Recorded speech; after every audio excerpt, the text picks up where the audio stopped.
वो कहते हैं ना कि कभी किसी को इतना मत चाहो कि उसके जाने के बाद तुम खुद को ही खो दो। तुंग तुंग के साथ भी कुछ ऐसा ही हुआ। अब उसका साथ ही कोई इंसान नहीं, बस सिगरेट और शराब है। वो हर कश में थोड़ा खुद को जलाता है, हर घूंट में थोड़ा खुद से दूर होता है। उसकी कहानी शब्द नहीं, दर्द है, और उसकी इस बर्बादी का राज तो आपको इस वीडियो के अंत में ही समझ आएगा। सालों बाद तुंग तुंग का लंगोटिया यार रायस्टार, जो शहर में पढ़ाई करने गया था, गांव लौटा। उसने जब तुंग तुंग को इस हालत में देखा तो वो अंदर तक हिल गया। उसने तुंग तुंग से बहुत बात करने की कोशिश की, लेकिन तुंग तुंग चुप रहा। रायस्टार समझ गया कि बात गहरी है। वो सीधे तुंग तुंग के घर पहुंचा और उसकी माँ से पूछा, माँ, तुंग तुंग की ये हालत कैसे हो गई? पहले तो वो ऐसा नहीं था। तुंग तुंग की माँ की आंखें भर आईं। वो धीमे स्वर में बोली, बेटा, ये सब पिछले 1 साल की बात है। मेरा तुंग तुंग बहुत सीधा साधा था। रोज गांव के चौक पर चाइनीज का ठेला लगाता था। जितनी भी कमाई होती थी उसी में हम दोनों का जीवन बहुत शांति से गुजर रहा था। लेकिन एक दिन उसके ठेले पर एक बहुत ही सुंदर लड़की आई, सानिया। उसने तुंग तुंग से चाइनीज मांगे और तुंग तुंग उसे बस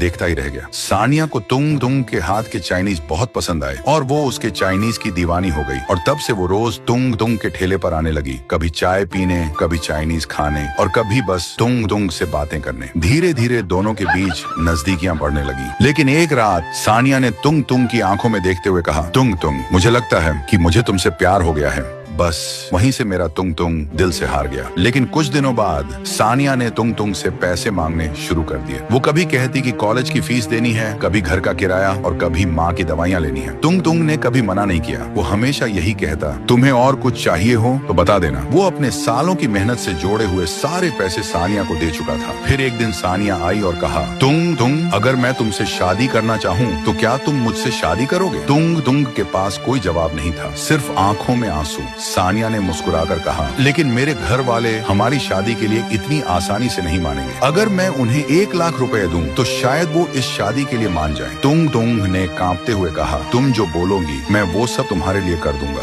लेकिन वादा करो तुम मुझे कभी छोड़कर नहीं जाओगी। सानिया ने वादा किया कि वो उसे कभी नहीं छोड़ेगी। अगले ही दिन तुंग तुंग को किसी भी तरह 1 लाख रुपए इकट्ठा करने थे। उसने अपना चाइनीज का ठेला बेच दिया, माँ के गहने चुपके से निकाल कर बेच दिए और कुछ पैसे दोस्तों से उधार लेकर वो पूरा 1 लाख रुपए सानिया को दे आया। वो दिन उसकी जिंदगी का सबसे खुशियों भरा दिन था। उसे इतनी खुशी हुई कि पूरी रात उसे नींद नहीं आई। वो बस आसमान की ओर देखता रहा, तारों को निहारता रहा और बस अपनी और सानिया की शादी के सपने सजाता रहा। लेकिन अगली सुबह जो हुआ वो तुंग तुंग ने सपने में भी नहीं सोचा था। तो दोस्तों, अगर आप जानना चाहते हो कि आगे क्या हुआ और तुंग तुंग की ये हालत कैसे हुई तो मुझे फॉलो करके कमेंट करें। पार्ट 2 चाहिए।